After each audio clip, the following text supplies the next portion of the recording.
Welcome back to Prabhi trades.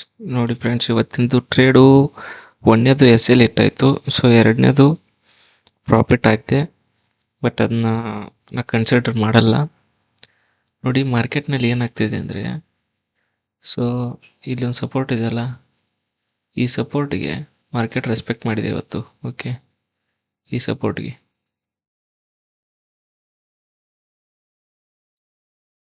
So market ಏನು ಮಾಡ್ತು, ಗ್ರೀನ್ಗೆ red canal open ಆಯಿತು.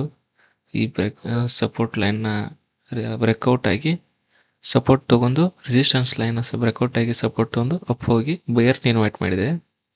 ಬಯರ್ಸ್ನ ಇನ್ವೈಟ್ ಮಾಡಿ ಹೋಲ್ ಡೇ ನೆಗೆಟಿವ್ ಇದೆ. ಸೊ ಹೋಲ್ ಡೇ ನೆಗೆಟಿವ್ ಇದೆ ಅಂದರೆ ಏನರ್ಥ, ಮಾರ್ಕೆಟ್ನಲ್ಲಿ ಬಯರ್ಸ್ ಜಾಸ್ತಿ ಬಂದಿದ್ದಾರೆ. ಸೊ ಅವ್ರನ್ನ ಕಿತ್ತಾಕ್ಲಿಕ್ಕೆ ಸೆಲ್ಲರ್ಸ್ ಬಂದಿದ್ದಾರೆ. ಸೊ ನಾಳೆ ಏನಾಗ್ಬೋದು ಅಂದರೆ, ನಾಳೆ ಸ್ವಲ್ಪ ಇಂಟ್ರೆಸ್ಟಿಂಗು. ನಾಳೆ ನೋಡಿ, ಸ್ವಲ್ಪ ಬೈ ಚಾನ್ಸ್ ನಾಳೆ ಗ್ಯಾಪ್ ಡೌನ್ ಓಪನ್ ಆಯಿತು ಅಂದ್ಕೊಳ್ಳಿ, ಸ್ವಲ್ಪ ವೇಟ್ ಮಾಡಿ ಮಾರ್ಕೆಟ್ ಯಾವ ರೀತಿ ಮೂವ್ ಕೊಡ್ತಿದೆ ಅಂತೇಳಿ. ಒಂದು ರೆಡ್ ಕ್ಯಾಂಡಲ್ ಆಗಿ ಇಲ್ಲಿ ಸ್ವಲ್ಪ ಟೈಮ್ ಸ್ಪೆಂಡ್ ಮಾಡ್ತು ಅಂದ್ಕೊಳ್ಳಿ, ಬೈಯಿಂಗ್ ಹೋಗುತ್ತೆ.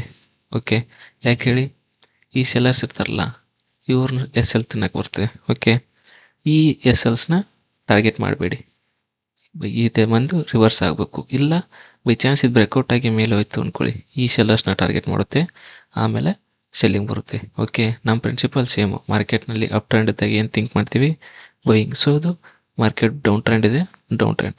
ಒಂದು ಇಂಪಾರ್ಟೆಂಟ್ ಸಿಚುವೇಶನ್ ಇದೆ ನೋಡಿ, ಫ್ಲ್ಯಾಟ್ನಲ್ಲಿ ಅಥವಾ ಫ್ಲ್ಯಾಟ್ನಲ್ಲಿ ಎರಡೂ ಚಾನ್ಸಸ್ ಇದೆ. ಓಕೆ, ಯಾಕಂದರೆ ಇಲ್ಲಿ ಸಪೋರ್ಟ್ ತೊಗೊಂಡು ಕ್ಲೋಸಿಂಗ್ ಪ್ರೈಸ್ನ ಸಪೋರ್ಟ್ ತಂದು ಅಪ್ ಹೋಗಿ ಡೌನ್ ಬರ್ಬೋದು, ಅಥವಾ ಡೈರೆಕ್ಟ್ ಬ್ರೇಕ್ ಡೌನ್ ಆಗಿ ಸಪೋರ್ಟ್ ತೊಗೊಂಡು ಬೀಳ್ಬೋದು. ಓಕೆ, ರೆಸಿಸ್ಟೆನ್ಸ್ ತೊಗೊಂಡು ಬೀಳ್ಬೋದು. ಆಯಿತಾ, ಅದಕ್ಕಾಗಿ ಸ್ವಲ್ಪ ನಾಳೆ ಏನೇನು ಮಾಡ್ಬೋದು, flat, gap up, gap down ನಾನು ಸೆಲ್ಲಿಂಗ್ ಮಾಡ್ತೀನಿ. ಓಕೆ, ಯಾಕೆಂದರೆ ಅಪ್ ಡೌನ್ ಬರುತ್ತೆ ಈ ರೀತಿ. ಮತ್ತೆ ಹೇಳಿದೆಲ್ಲ ಬೈಯಿಂಗ್ ಯಾವಾಗಂತ, ಬೈ ಚಾನ್ಸ್ ರೆಡ್ ಕ್ಯಾಂಡಲ್ ಆಗಿ ಸ್ವಲ್ಪ ಟೈಮ್ ಕನ್ಸ್ಯೂಮ್ ಮಾಡ್ತಂದ್ರೆ ಬೈಯಿಂಗ್ ಹೋಗುತ್ತೆ. ಎಲ್ಲಿವರೆಗೂ, E S Ls, next E S Ls. So ಈ ಸೆಲ್ಲರ್ಸ್ನ ಟಾರ್ಗೆಟ್ ಮಾಡೋ ಅವಶ್ಯಕತೆ ಇಲ್ಲ ನಾಳೆ. ಓಕೆ, ಇದಾಗಿತ್ತು ಇವತ್ತಿನ ಅನಾಲಿಸಿಸು. ಧನ್ಯವಾದಗಳು.